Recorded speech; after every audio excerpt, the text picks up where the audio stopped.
புதிதாகும் என்ற இந்த நிகழ்ச்சிக்கு ஆண்டவராகிய இயேசு கிறிஸ்துவின் நாமத்தினால உங்கள் அனைவரையும் நாங்கள் வரவேற்கிறோம். தேவன் நல்லவர், அவர் உங்களோட வாழ்க்கையிலே ஒரு நன்மை இன்றைய நாளில் செய்வார். ஆமேன். இன்றைய நாளில் தேவனுடைய ஒரு வசனத்தை வாசிப்போம். அது ஜீவன் உள்ள வார்த்தையாக இருக்கிறது. அது உங்களை உயிர்ப்பிக்க வல்லமுள்ளதாக இருக்கிறது. அந்த வசனத்தை வாசித்து நான் பிற்பாடு உங்களுக்காக ஜெபிப்பேன். யோவான் எழுதின சுவிசேஷம் 8வது அதிகாரம் 36ஆம் வசனம். ஆகையால் குமாரன் உங்களை விடுதலை ஆக்கினால் மெய்யாகவே விடுதலை ஆவீர்கள் என்று சொல்லுகிறது. ஆகையால் குமாரனாகிய இயேசு கிறிஸ்து உங்களை விடுதலை ஆக்கினால் மெய்யாகவே விடுதலை ஆவீர்களாம். அதாவது ஆண்டவராகிய இயேசு கிறிஸ்து விடுதலை ஆக்கினால் உண்மையான ஒரு விடுதலை கிடைக்குமா? இப்ப இயேசு விடுதலையாக்காமல் விடுதலையாக்கப்படுகிற காரியமும் இருக்கிறது. அது உண்மையான விடுதலையா இருக்காது. அது பொய்யான விடுதலையா இருக்கும், அல்லது ஒரு கொஞ்ச நாள் விடுதலையா இருக்கும், அல்லது ஒரு தற்காலிக விடுதலையாய் அது காணப்படும். இயேசு இதிலிருந்து விடுதலையாக்குகிறார். பாவத்திலிருந்து விடுதலையாக்குறார், சாபத்திலிருந்து விடுதலையாக்குறார், வியாதியிலிருந்து விடுதலையாக்குறார், பலவிதமான பிரச்சனைகள் இருந்து விடுதலையாக்குறார், கடன் பிரச்சனையிலிருந்து விடுதலையாக்குறார், குடும்ப பிரச்சனையிலிருந்து விடுதலையாக்குகிறார்.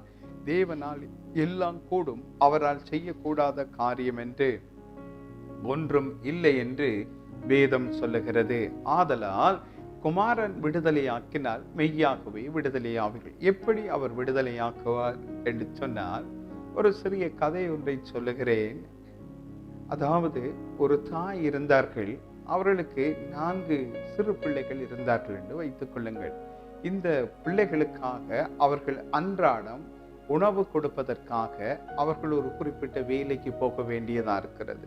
அந்த வேலையோ மிகவும் பாரம் சுமக்கிற வேலையா இருந்தது.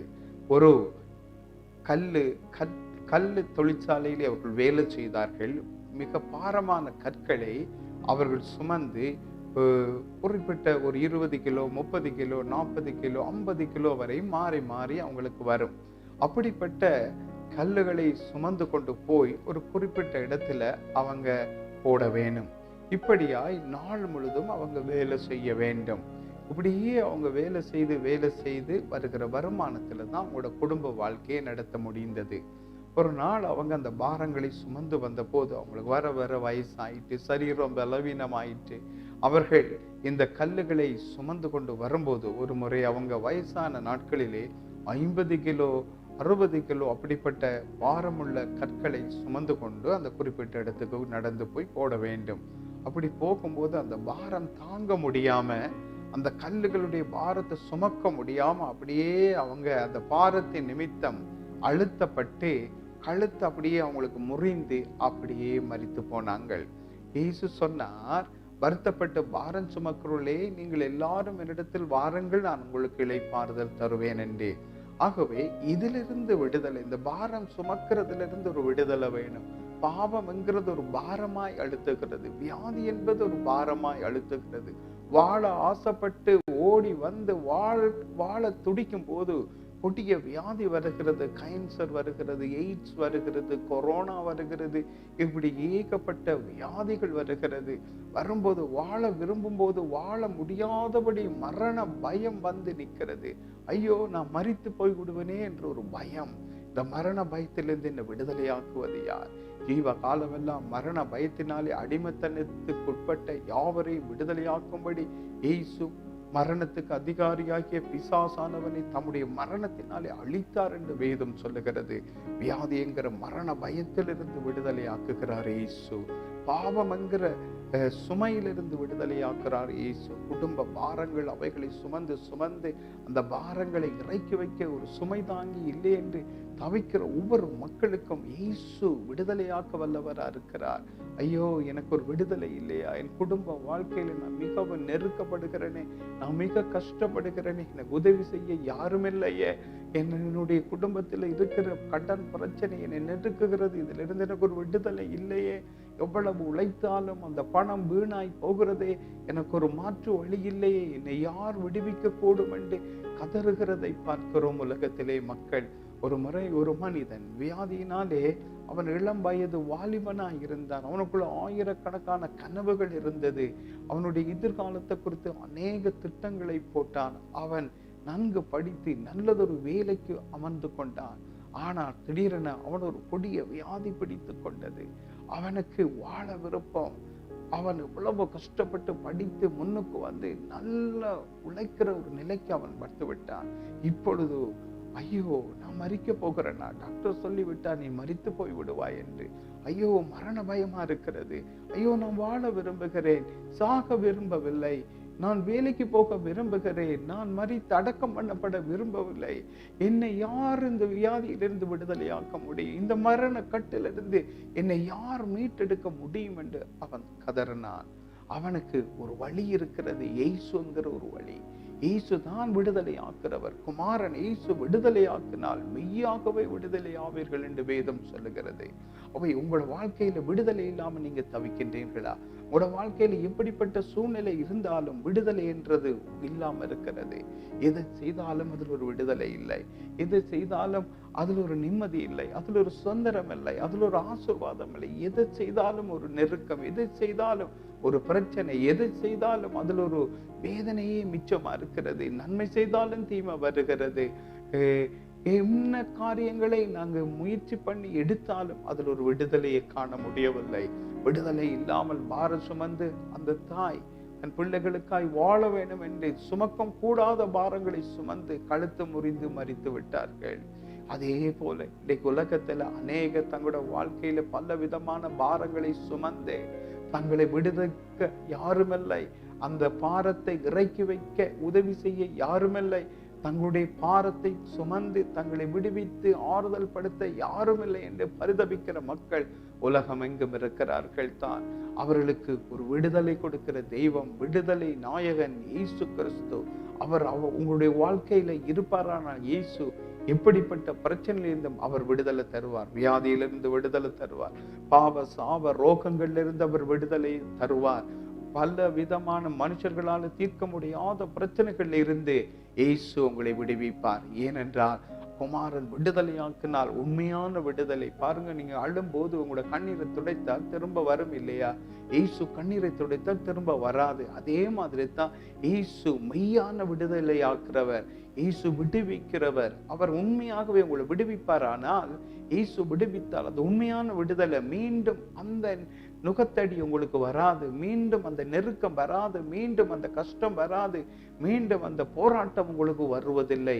இயேசு விடுவிக்கிற தெய்வம். இயேசு விடுதலை ஆக்குவார். நீங்க எப்படிப்பட்ட பில்லி சூனிய கட்டில இருந்தாலும், எப்படிப்பட்ட மந்திரவாதிகளால நீங்க அலக்களிக்கப்பட்டு பல பிசாசுகளுடைய தொல்லையில் அகப்பட்டு இருந்தாலும் இயேசுவை நோக்கி பாருங்க. இயேசு விடுதலை ஆக்குகிறவர். பிசாசின் கிரியைகளை அழிக்கும்படிக்கு தேவனுடைய குமாரன் இயேசு வெளிப்பட்டார் என்று வேதம் சொல்லுகிறது.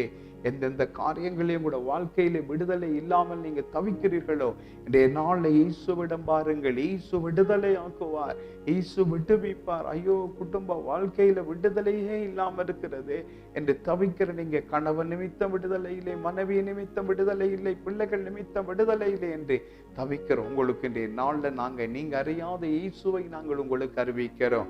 அவர் விடுதலையாக்கினால் இயேசு மெய்யான விடுதலை உங்களுக்கு உண்டாகும் என்று வேதம் சொல்லுகிறது. அந்த விடுதலை உண்மையானது. பிசாசின் பிடி இல்லை, வியாதியின் பிடி இல்லை, மரணத்தின் பிடி இல்லை. நீங்க எந்த பிடியில் அகப்பட்டிருந்தாலும் குமாரன் இயேசு உங்களை விடுதலையாக்க வேண்டுமானால் இயேசு கிறிஸ்துவே என் உள்ளத்துக்குள்ளே வாரும். இயேசுவே, நான் உம்மை என்னுடைய சொந்த இரட்சகராக ஏற்றுக்கொள்ளுகிறேன் என்று நீங்க வாய்களை திறந்து நீங்க இருக்கிற இடத்துல சொல்லுவீர்களானால் இயேசு உங்களுக்குள்ளே வருவார். இயேசு வந்தால் விடுதலை வந்தாயிற்று என்ற அர்த்தம். எல்லா பிரச்சனைகள் இருந்தும் இயேசு உங்களை விடுவிக்கிறார் என்ற அர்த்தம். ஏனென்றால் இயேசு விடுவிக்கிறவர், இயேசு விடுதலை ஆக்குகிறவர், நன்மை செய்கிறவராய் வந்தவர். இந்த பூமிக்கு பிசாசின் பிடியில் அகப்பட்ட யாவரையும் விடுவிக்கிற தெய்வம். உங்களோட வாழ்க்கையில என்ன பிரச்சனை எதுவாய் இருந்தாலும் இந்த இயேசுவிடம் சொல்லுங்கள். இவர் ஒருவரே வானத்தையும் பூமியையும் சமுத்திரத்தையும் அவர்களுள்ள யாவற்றையும் சிருஷ்டித்த சர்வ வல்லமை உள்ள தேவன். ஆதலால் இயேசு விடுதலையாக்கினால் மெய்யாகவே விடுதலையாவீர்கள். இந்த நாள்ல இந்த இயேசுவை உங்களோட உள்ளத்தில் ஏற்றுக்கொள்வீங்களா? இந்த இயேசுவுக்கு உங்களோட உள்ளத்தில் இடம் கொடுப்பீங்களா? இந்த இயேசுவை உங்களுக்குள்ளே அழைப்பீங்களா? சொந்த இரட்சகராக அவர் வருவாரானால் நிச்சயமா உங்களோட வாழ்க்கையில விடுதலை வரும். ஏன் இதுவரை உங்களோட வாழ்க்கையில விடுதலை இல்லை? இயேசு இல்லாவிட்டால் விடுதலை இல்லை. பாருங்கள், சூரியன் இல்லாவிட்டால் பூமியிலே இருளா இருக்கும் இல்லையா? அதே போல இயேசு இல்லாத வாழ்க்கை இருளான வாழ்க்கை. அங்கே விடுதலை இல்லாத அடிமைத்தனங்கள் இருக்கும். ஆகவே பாவ அடிமைத்தனங்கள், சில குடி பழக்கங்கள், சில குறிப்பிட்ட பாவங்கள் இருந்து வெளியே வர முடியாமல் இருக்கலாம். இயேசு இன்றைய நாள் உங்களை விடுதலை ஆக்குவார். நீங்க இயேசுவை உங்களோட உள்ளத்தில் ஏற்றுக்கொண்டால் இயேசு உங்களுக்குள்ள வந்து இந்த மெய்யான விடுதலையை தருவார். ஏன் இந்த இயேசுவை உங்களோட இருதயத்தில் ஏற்றி இந்த மெய்யான விடுதலையை நீங்க அனுபவிக்க கூடாது? நான் உங்களுக்காக இப்பொழுது ஜெபிக்க போகிறேன். அன்புள்ள பிதாவே, உடைய குமாரன் இயேசுவின் நாமத்தில் ஜெபிக்கிறேனப்பா. இந்த செய்தியை கேட்டுக்கொண்டு இயேசுவை எனக்குள்ள வாரும், இயேசுவே என் பாவங்களை மன்னியும், இயேசுவே நான் விடுதலை இல்லாமல் அநேக வருஷங்களாய் தவிக்கிறேன். ஆண்டவரே, எனக்கு உதவி செய்யும், எனக்கு விடுதலை தாரும், குடும்பத்தில் ஒரு விடுதலை தாரும். ஆண்டவரே, இந்த மரண கட்டு வியாதியிலிருந்து ஒரு விடுதலை தாரும். ஆண்டவரே, விட முடியாத இந்த பாவ பழக்க வழக்கங்கள்ல இருந்து ஒரு விடுதலை தாரும் அப்பா. இந்த பிசாசுகளுடைய தொல்லைகள், வில்லி சூனிய மாந்திரிக கட்டுக்கள்ல இருந்து ஒரு விடுதலை தாரும். ஆண்டவரே, சாபத்துல பாவத்துல இருந்து விடுதலை தாரும், கடன் நெருக்கத்திலிருந்து விடுதலை தாரும் என்று சொல்லி யாரெல்லாம் ஆண்டவரே இயேசுவை நோக்கி குமாரனே என்னை விடுதலையாக்கும் என்று கதறுகிறார்களோ, கேட்கிறார்களோ, அவர்களுடைய உள்ளத்துக்குள்ளே ஆண்டவராகிய இயேசு பிரவேசிக்க வேண்டும் என்று ஜெபிக்கிறேன். இயேசுவின் நாமத்தில் இப்பொழுது ஆண்டவரே, அவருடைய எல்லா அடிமைத்தனங்களும் கட்டுகளும் உடைக்கப்பட்டு சகல பிரச்சனைகளும் இயேசுவை உம்முடைய நாமத்தினால நிர்மூலமாக்கப்பட்டு அவள் ஒவ்வொருவரையும் குமாரன் இயேசு விடுதலையாக்கினால் மெய்யாகவே விடுதலை ஆவார்கள் என்று சொன்ன உம்முடைய ஜீவ வாக்கியத்தின்படி அவள் ஒவ்வொருவரை இயேசுவின் நாமத்தில் விடுவிக்கிற இயேசு அவர்களுக்குள்ள பிரவேசித்திருக்கிறதுக்காய் நன்றி. எல்லா கட்டுகளும் அறுந்து விழுந்ததற்காய் நன்றி. வில்லி சூனிய மாந்திரிக சாப கட்டுகள் உடைக்கப்பட்டதற்காய் நன்றி. ஒவ்வொன்றில் இருந்து ஒவ்வொரு பிள்ளைகளையும் இயேசு விடுவித்ததற்காய் நன்றி. கோடி கோடி நன்றி.